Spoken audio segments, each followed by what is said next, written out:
बच्चों की सेवा, बच्चों की सेवा। आप में से कितने लोगों के पास बच्चे हैं, बेटा या बेटी है? तो बच्चों की सेवा कैसी? केवल उनका मलमूत्र धोना नहीं, केवल तेल मालिश करना नहीं, सबसे बड़ी सेवा है बच्चों की कि बच्चों को इतना अच्छा पढ़ा लिखा कर संस्कारी बना दो कि वो जहां जाएं आपका नाम, आपके राज्य का, देश का नाम रोशन करें। सेवा। आप अपने बच्चों को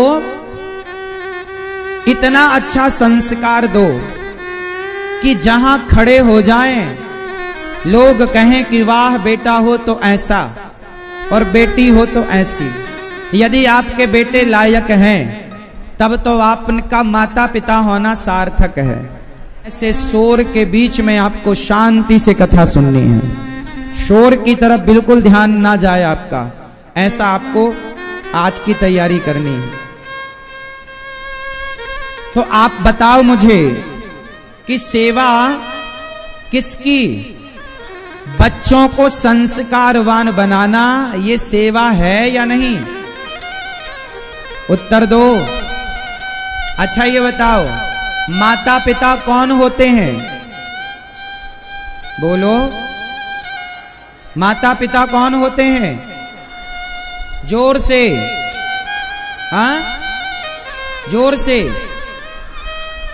माता शत्रु, पिता वैरी, ये न बालो न पाठिता, न शोभते सभा मध्य, हंस मध्य बको यथा। वह माता पिता बच्चों के सबसे बड़े दुश्मन हैं। वह माता पिता, ध्यान से सुनिएगा, वह माता पिता बच्चों के सबसे बड़े दुश्मन हैं जो माता पिता अपने बच्चों को संस्कार नहीं देते, पढ़ा लिखा करके योग्य नहीं बनाते। वह माता पिता बच्चों के सबसे बड़े दुश्मन हैं। तो आप माता पिता हो या दुश्मन हो? बोलो। माता पिता वही है जिसका बेटा संस्कारी हो। अच्छा ये बताओ, आपका बेटा चोरी करता है, गांजा पीता है, शराब पीता है, गलत रास्ते पर चलता है, लड़कियों को छेड़ता है, तो तुम्हारा माता पिता होना सार्थक हुआ कि बेकार हो गया? बोलो। यदि तुम्हारा बेटा समाज में गलत काम कर रहा है, चोरी डकैती और बेईमानी बलात्कार जैसी घटनाएं को अंजाम दे रहा है, तो तुम्हारा माँ बाप होना सार्थक हुआ? बोलो बोलो। रोज अपने बच्चों से एक बात जरूर कहेंगे आप लोग। कौन कौन मेरी बात सुन के और बच्चों से कहेगा? जो मैं कहता हूं सैम वही बात अपने बच्चों से रोज कहना। बिठा लो, बच्चों से कहो, बेटा, बेटा है तो बेटा से कहो, बेटी है तो बेटी से कहो। आप रोज अपने बच्चों से एक बात कहिएगा कि बेटा ऐसा कोई काम मत करना कि तुम्हारे उस काम से हम माता पिता का सिर शर्म से झुक जाए। बेटा बेटी कुछ ऐसा कर लेना, कुछ ऐसा करना कि तुम्हारे उस काम से हमारा सिर समाज का, गांव का, क्षेत्र का, राज्य का, देश का सिर गर्व से ऊंचा हो सके। बेटा ऐसा कोई काम ना करना।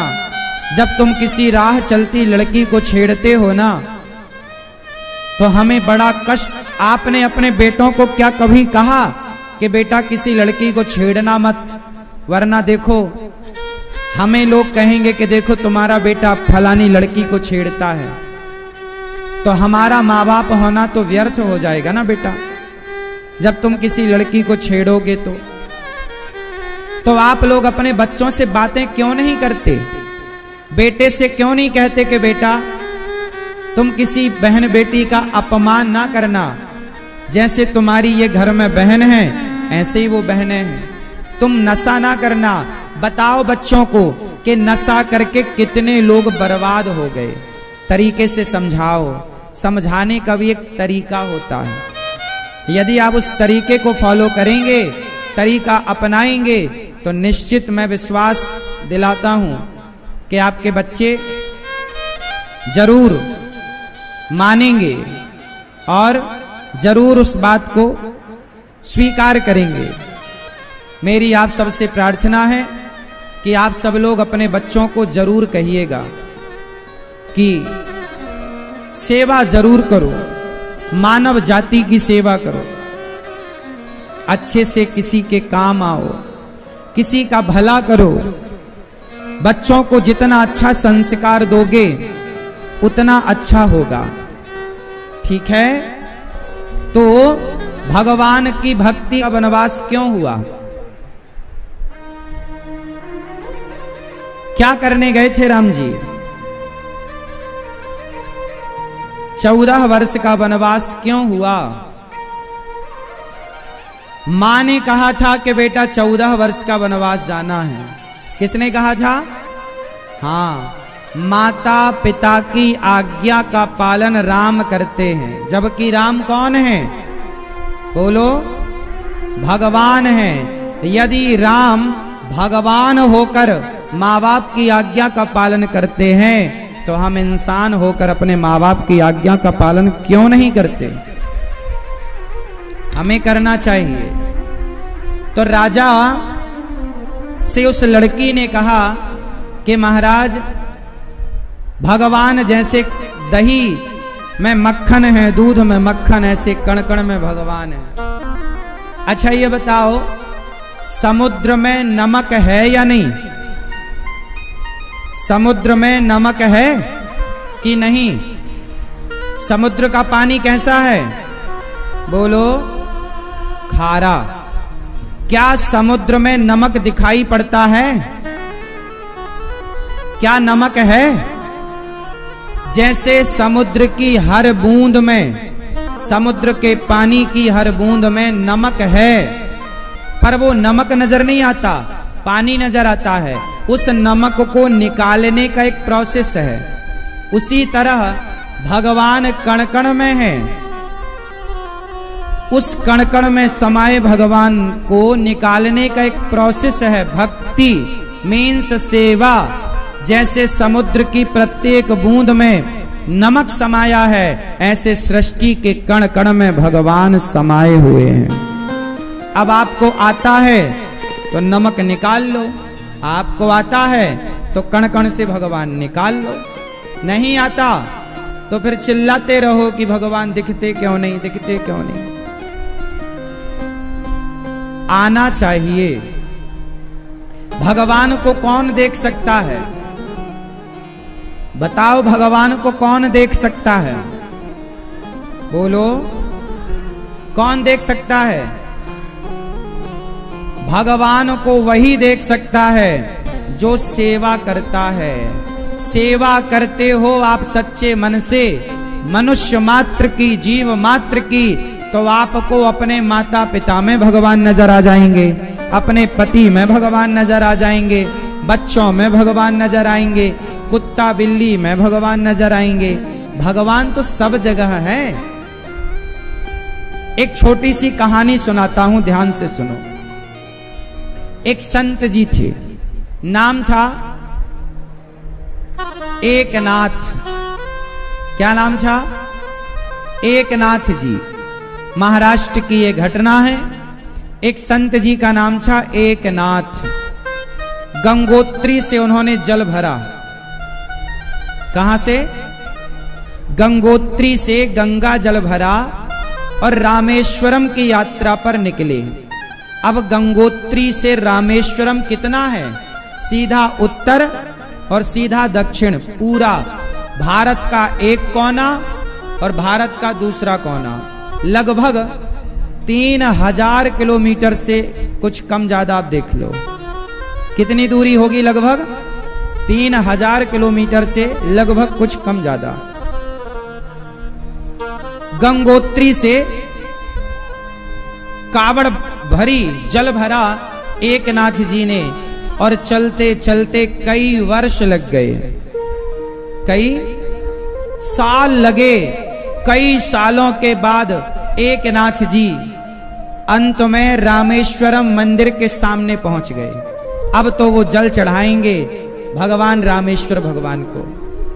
और जैसे ही वो मंदिर के पास गए तो मंदिर के बाहर एक गधा प्यास से तड़प रहा था।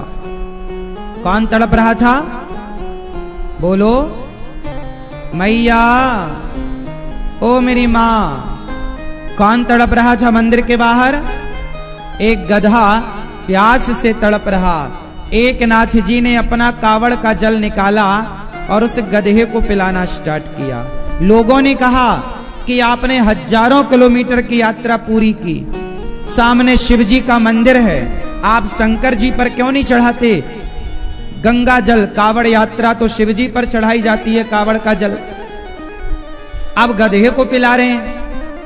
तब एकनाथ जी ने कहा कि आपको मंदिर के अंदर शिव जी नजर आ रहे हैं, हमें तो इस प्यासे गधे में ही अपने भोलेनाथ का दर्शन हो रहा है।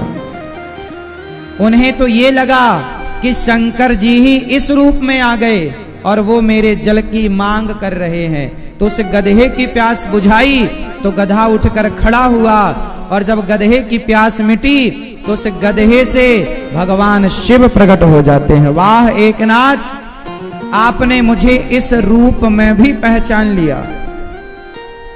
अब बताओ, भगवान यदि पत्थर की मूर्ति में हैं, तो भगवान प्रत्येक कण कण में और जीव जंतु में भी तो है। यदि पत्थर की शिला में आप ईश्वर को देख सकते हैं, तो गधा में, प्यासे में, भूखे में, दीन दुखी में आप ईश्वर का दर्शन क्यों नहीं कर सकते? कौन सी भक्ति अच्छी है? मंदिर जाने की भक्ति अच्छी है या दीन दुखी की सेवा करने की भक्ति अच्छी है? हम ये नहीं कहते कि मंदिर मत जाओ, जाओ, परंतु मंदिर में ही भगवान है ऐसी मान्यता ना बना लेना। भगवान हर जीव जंतु में है, भगवान हर भूखे में है,